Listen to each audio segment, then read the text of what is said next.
Chandrababu and co, TDP and co వ్యవస్థలను ఎలా భ్రష్టు పట్టించారు అనటానికి లేటెస్ట్ ఎగ్జాంపుల్ ఇది.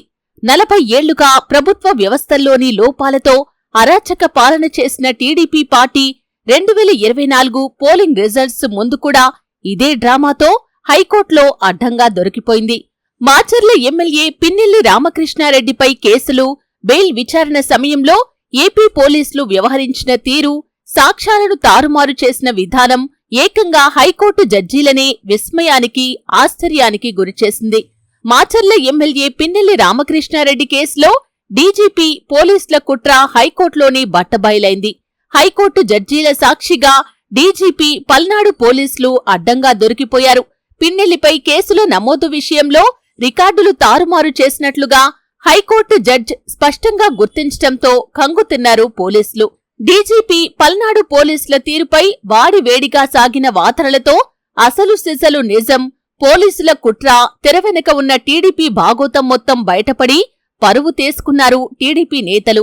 ఎమ్మెల్యే పిన్నెల్లి బెయిల్ విషయంపై వాదనల సమయంలో ప్రభుత్వం జీవో లేకుండా, నిబంధనలు పాటించకుండా పోలీసుల తరపున లాయర్ అశ్వినీ కుమార్ వాదనలకు దిగారు.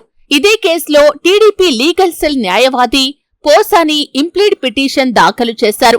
ప్రభుత్వ యంత్రాంగంలో భాగమైన పోలీసుల తరపున వాదించడానికి లాయర్లను ప్రభుత్వం జీవో ద్వారా నియమిస్తుంది. పబ్లిక్ ప్రాసిక్యూటర్లను ఎంపిక చేస్తుంది. ఈ కేసులో పోలీసుల తరపున ఏకంగా TDP legal cell lawyer, TDP కేసులు వాదించే లాయర్ పోలీసులకు వత్తాసుగా వాదనలు వినిపించటం అనేది హైకోర్టునే ఆశ్చర్యానికి గురిచేసింది. అంటే డీజీపీ, పల్నాడు పోలీసులు టీడీపీ కనుసన్నల్లో టీడీపీ నేతలు చెప్పినట్లు చేస్తున్నారనే క్లారిటీ జనానికి స్పష్టంగా ఇచ్చారు. పోలీసు రాజ్యం నడుస్తుందా అనే చర్చను జనంలోకి తీసుకెళ్లారు. ఈవీఎం డ్యామేజ్ కేసులో మాచర్ల ఎమ్మెల్యే పిన్నెల్లికి మే 23వ తేదీనే హైకోర్టులో ఊరట లభించింది.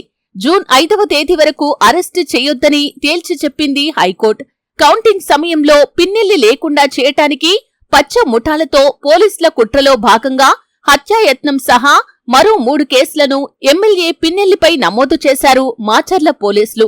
వాస్తవంగా ఈ కేసులను హైకోర్టు తీర్పు ఇచ్చిన మే 23వ తేదీనే నమోదు చేసిన పోలీసులు మే 28వ తేదీ విచారణలో వెల్లడించారు. ఇక్కడే అడ్డంగా దొరికిపోయారు పోలీసులు.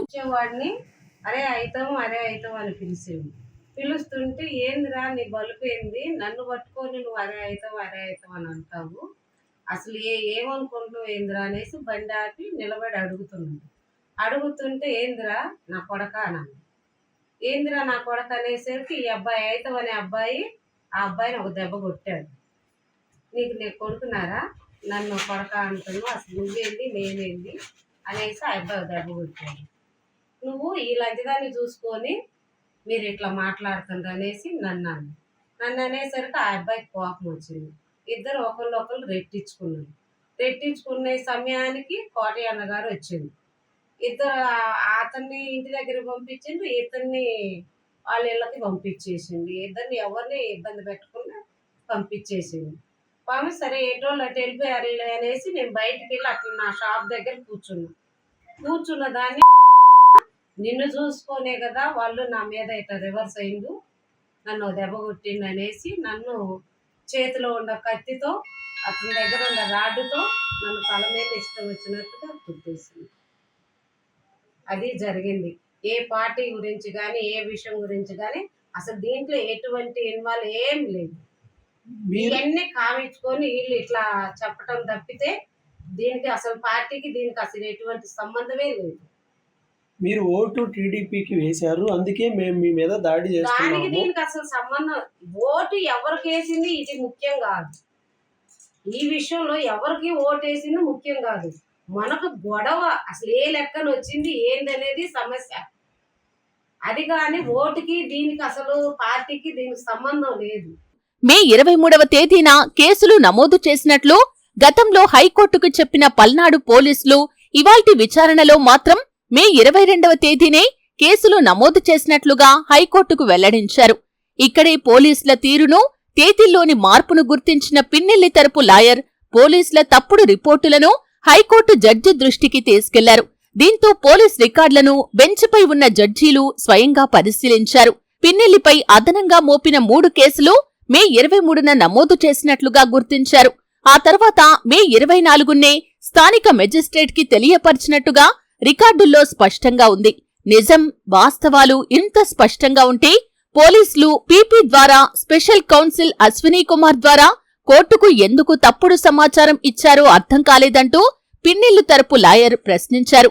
పీపీకి తప్పుడు సమాచారం ఇవ్వటమే కాకుండా దాన్ని సమర్థించేందుకు స్పెషల్ కౌన్సిల్ను కూడా పెట్టారన్న విషయాన్ని హైకోర్టు దృష్టికి తీసుకెళ్లారు.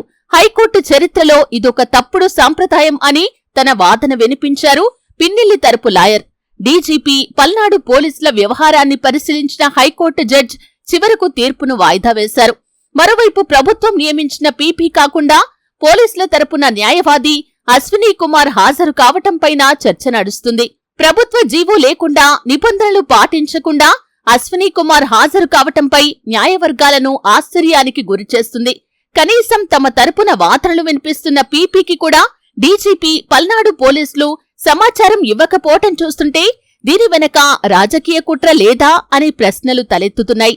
నిన్న హాజరైన అశ్వినీ కుమార్ తర్వాత రోజు హాజరు కాలేదు. ఆసక్తికరంగా టీడీపీ లీగల్ సెల్ నుంచి న్యాయవాది పోసాని వెంకటేశ్వర్లు హాజరు కావటం చూస్తుంటే మొత్తం డ్రామాను టీడీపీ వెనకుండి నడిపిస్తుంది అనటానికి ఇంతకంటే సాక్ష్యం కావాలా అనే చర్చ సామాన్య జనంలోనే ఉండటం విశేషం. నిజాన్ని కొన్నాళ్లు మాత్రమే దాచొచ్చు. ఏ వ్యవస్థలనైనా కొన్ని రోజులు మాత్రమే మేనేజ్ చేయగలరు. ఏదో ఒక రోజు కర్మ ఈజ్ బ్యాక్. అది ఎంత దారుణంగా, దుర్భరంగా ఉంటుంది అనటానికి 2019 ఎన్నికల్లో టీడీపీకి వచ్చిన సీట్లే చెప్పాయి కదా.